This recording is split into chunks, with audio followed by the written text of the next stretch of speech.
Good morning to all of you. Will Dupree here in the KXAN live studio. We appreciate you joining our live stream, and we're going to be talking about something pretty fun, or at least I'm excited about it. I know a lot of you out there are too. We are getting ready for the total solar eclipse that is coming and passing over Central Texas. If you haven't heard about this, we've been reporting about it for a little while, and it's coming up in just a few months. And one of our reporters has been tracking all of this very closely, bringing us lots of new reporting about what communities are doing to prepare and maybe what some of the safety things you should keep in mind so that you can look at the solar eclipse and not hurt yourself. So coming in now is our senior science reporter, that is Eric Henriksen. Eric, thank you so much for being here. We appreciate it. Good morning, Will. How are you? Doing well. Thank you so much for being with us and talking about this. What I find fascinating is that all the stories that you do have a very scientific focus. I'm wondering if we could just start there. Can you talk about your love for reporting in this field and diving into some of these stories? It is the most fun field to report, and I feel very happy that I'm in this location. I feel like everybody else doesn't have as good as I have. I get to talk about silly, fun things, but really cool things. And the eclipse, I mean, we don't get these very often, so it's really nice to have the opportunity to experience one, especially here in Texas. We haven't had one in the United States since 2017, and then this is the big one in Texas. 48 states are going to get to see this eclipse, so it's pretty cool to actually be a part of this whole experience. Yeah, it's been amazing to think back on 2017 and how many years that's been now, and we're going to get to see this again. So I just want to highlight for everybody, talk about the date that this is happening. It's really good to remind people of that. Right, yeah, April 8th is what we're looking forward to, and we're hoping for good weather on April 8th. It's going to start around 12:30 p.m. here in Austin, but pretty much all of Texas is going to get to see it. Wow. I think my percentage I have here is Waco, Austin, Dallas, Fort Worth, and Tyler are all going to see the full eclipse. Places like San Antonio are going to see 99% of the eclipse. So the entire state, even up in the very top of the panhandle, is going to get a chance to see this eclipse, which is pretty rare and pretty cool. It's incredible. Giving you all a sense about where this total solar eclipse is going, the path of it, I mean, it cuts across so much of the middle of the United States into the south and up further northeast. But focusing in on Texas there, Eric, you mentioned that many of the big communities here in the state are going to be in the path. Right. They expect around 12.7 million Texans to be in the path and up to 720,000 people in Texas to travel to the eclipse path itself. Some places, Kerrville, for instance, they're expecting 500,000 people to be in Kerrville. I don't know if you've ever been to Kerrville. It's just a little west of San Antonio. It's not a big town, but they're expecting so many people. I've spoken to a lot of these smaller towns in the path of the eclipse, and they're concerned about their roads, they're concerned about the number of travelers, but they're expecting this huge boost to their economy during this time. And a lot of them are taking advantage of these travelers to really help benefit them in many ways. There's one town, Ingram, Texas, which they're running their own eclipse festival, and all the proceeds they're hoping for are going to fix their roads. So everyone traveling to the town is going to help fix the roads they traveled on, which is pretty cool. I mean, why not take advantage of all those visitors? Right. People really want to see this. It's going to be incredible. And it's going to last, a little bit more than an hour in some places, from partial beginning of eclipse to the end, and only a few minutes during the actual total eclipse. Wow. So a lot of build up to it. A lot of communities are throwing these 4-day events to kind of get people in their area, spend some money, help boost the economy, and prepare for a once-in-a-lifetime event. Absolutely. And we talked about some of those communities that are going to be holding festivals, and you did some reporting about that recently. Right. I wanted to feature 2 specific communities that were doing stuff that was a little more unique. In Junction, a little further west from San Antonio, I'm from San Angelo in West Texas, so it's always, when you're going to San Antonio, you swung through Junction to get there. It was one of the quick little turning points. They have a beautiful state park, but they're throwing a country music fest, the Texclips Music Fest, we're featuring Texas artists. And then up in Burnet, a little closer to Austin, they're going for, I keep describing it as a Burning Man vibe. It's a very unique, more arts, entertainment focused, a little more unique thing. I don't want to spoil everything, but there's some really cool things they have going on. Massages, talks, some of the art exhibits they're showing are very, very cool. So, and even some weddings. Even some weddings, yeah. In Junction, they're letting you get married during the eclipse. So you have a couple minutes there to get married. It'll be a quick ceremony. Everyone will be very appreciative of that very quick ceremony. That. I like a short ceremony. I'm on that list, so what can you do? Absolutely. I'm in that same boat. So let's look at the story that you put together about some of these towns and what the events they're doing, and we'll continue our conversation on the other side. Perfect. Across the state, festival organizers are gearing up for a total solar eclipse. We are not a cookie-cutter festival. Macy Brooks is the founder of the TexClipse Music Fest in Junction, Texas, a small town along I-10 west of Fredericksburg. We actually care about the region. We want these people to have a great time, and we want them to come back. We're a tourism town. Macy says her festival brings a little Texas charm to the celestial event. I'm decorating it. I partnered with a local taxidermy, so it's like decked out in skins and different things. The fest also has chili, bull riding, and music.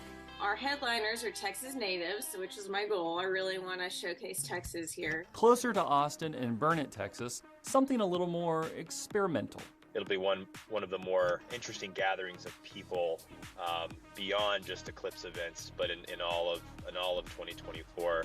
Mitch Morales describes the Texas Eclipse Festival as a family-friendly event, but with a hint of Burning Man. We've got everything from a big meow wolf activation. They're like probably one of the more foremost interesting art experiences out there. Art, music, yoga, and massages. Really the best of a lot of different flavors that we're kind of combining together in this very unique event. 2 unique events highlighting parts of the state in interesting ways. Eric Hendrickson, KXAN News. And we are back here in the KXAN Live studio with Eric Hendrickson, who reported that story there. There are so many fun things. I mean, this is really just the tip of the iceberg. Some of these communities that are going to be trying to, galvanize these visitors who are going to be there to see the eclipse and make some money and some revenue from it there in the communities. I know that there will be even more to report on here relatively soon, right? It's hard for us because there's so many communities doing unique things. We're like, how do we focus and get everybody in there and highlight everything that's happening? And some of these places, like they're doing campgrounds or they're doing weekend passes and stuff that are already sold out. So you have to be kind of careful with those. We have so many of communities doing events. We have a list on KXAN.com of just some of the smaller events that we found at some like libraries and things. But everyone's throwing everything. It's going to be insane. And obviously there's going to be a safety component to this. Some communities are even handing out those eclipse glasses so that people can watch this safely. It's very important to know about the eclipse glasses. So when the eclipse is at totality, this is the part where the moon completely blocks out the sun. No light from the sun except for on the corona. It looks really cool. It's like this nice crown of light will be visible, and that's the only time you can just look directly at the eclipse. Every moment up to and beforehand you need to wear the eclipse glasses. You do risk burning your eyelid, or your eyeball. The way the sun I'll do some science. The way the sun refracts into your eye and bounces basically will burn a little tiny like hole, and you'll have like a black spot in your eye and your vision, and it could heal, but it might not heal. So you don't want to do that. And when you're looking for eclipse glasses, there are some like off-market ones. Don't buy those. You want eclipse glasses that have the letters ISO marked on them. And they have like this number, but focus on the ISO. It's usually a pretty big label.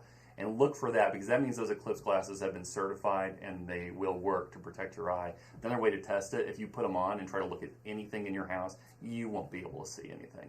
It's basically pitch black. You can look right at a light. We have a light right here. If I looked at that with the glasses on, I wouldn't be able to see it. It's hard. I've tried to read a teleprompter with them on before. It didn't work. So I knew they were. I knew they were. I couldn't see anything. So it's a good way to test those glasses out. And that's what we want. And I know that you've done some reporting about that. So there are some resources on our website at KXAN.com as well as the KXAN News app that you can pull up there and check that out too. In addition to the eclipse, we'll turn the page just a moment. As I mentioned, that you report on a lot of scientific updates and some of the latest things that are happening, particularly at NASA. And you have a story that just went up today. Talk to us about what the focus of that one is. So NASA was planning to launch a new satellite last night at midnight. That's been delayed due to weather to Thursday morning. It's at midnight. I'm never sure what to say. Thursday at 12 a.m. It's called It's called PACE. So it's plankton, aerosols, clouds, and oceanic environments. That's the last one I have a hard time with. I don't know why it's not called Paco, but PACE is what they went with. And so this satellite's super cool, okay? It has the ability to look at color in our ocean, and the color represents plankton. So we're trying to track plankton populations.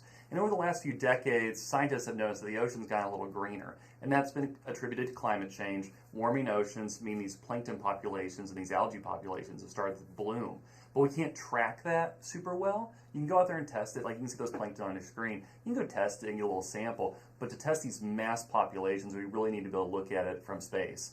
And the only way to do that is to look at tiny changes in color. They also have this ability to look at kind of polarization. If you wear sunglasses and you tilt your head and the light hits the sunglasses and it kind of does this weird like color thing, that's polarization. So it has the ability to look at that also and find these algae blooms and plankton around our ocean. And we track every big swarm of it like you see on your screen, but also even like species of plankton. And some plankton are actually toxic. Think about the algae blooms we had in Lady Bird Lake the last few years. That situation is happening in our oceans too. So next time you go to the beach and there may be a toxic bloom out there, you may not know if it's safe or not safe. Well, this satellite PACE will allow us to look down and go, okay, that's a not safe toxic bloom. Don't go in the ocean. Or, hey, that's fine. Go for a swim. But that's supposed to launch Thursday morning at midnight, 12:20 something, weather permitting. Wow, I mean, what a perspective that will be able to provide to share some really important information for people down here on Earth. Yeah, it's really cool. I think it's really cool that they're able to get this high-quality camera. The amount of levels of green it'll be able to see, this is very, very minutiae stuff. But it can see all these different like layers of green, so we'll be able to tell like individual species. And also it tells us how populations are shifting over time. So being able to track this across all our seas gives us a better health report card, I guess, for our entire planet, because the oceans are a big feeder into our health, and plankton are the number one source of oxygen on the planet. So knowing how much plankton's out there knows what our oxygen levels are, can help us better understand how the planet's doing and what we can do to help it out. Critical information. On our website right now, you can read this story, and you also got to talk to someone from NASA about this new satellite. Yeah, I got to talk to the lead plankton scientist, lead oceanographer on the plankton team. Wow. Really cool. She was super excited to study plankton. Now, this also is going to look at aerosols, so like particles in the atmosphere and some other stuff. You can't put a satellite in space without looking at several different things. These things are expensive, but she was really hooked on the plankton and the idea of plankton, knowing where it's toxic and where it's not toxic, and just identifying all these different species. So really, really cool stuff from them, and they're very excited. They've been working on this. It's been 20 years since we had a new satellite to look at our oceans and the colors of our oceans in space. We have tons of satellites, but this is the newest one, and it's supposed to last 3 years, but they put enough fuel in for 10. So let's hope for 10 years of that one. Fingers crossed. Fingers crossed. Yet another resource to be able to check out on our website too, and I know you'll be following that. And I'll just let everybody at home know, if you're watching our live stream, we're going to try to continue to do some of these eclipse-related live streams so that we're bringing you the latest reporting and information and getting you ready and reminding you about April 8th. That is the day of that total solar eclipse. And Eric Henriksen, I know that you'll be following it all along the way and on the day of that. Absolutely. I have a stack of eclipse glasses ready. I'm just trying to pick out where I want to watch it from. That's the hardest decision for me right now. Because you've got quite a few choices. I have 5 different people who've reached out and go, come on, watch it with us. And I was like, I don't know where to go. So I'm letting my boss decide. They'll point the direction and I'll follow. Maybe draw it out of a hat or something. Ooh, that's a good idea. Might do that. Make it easier.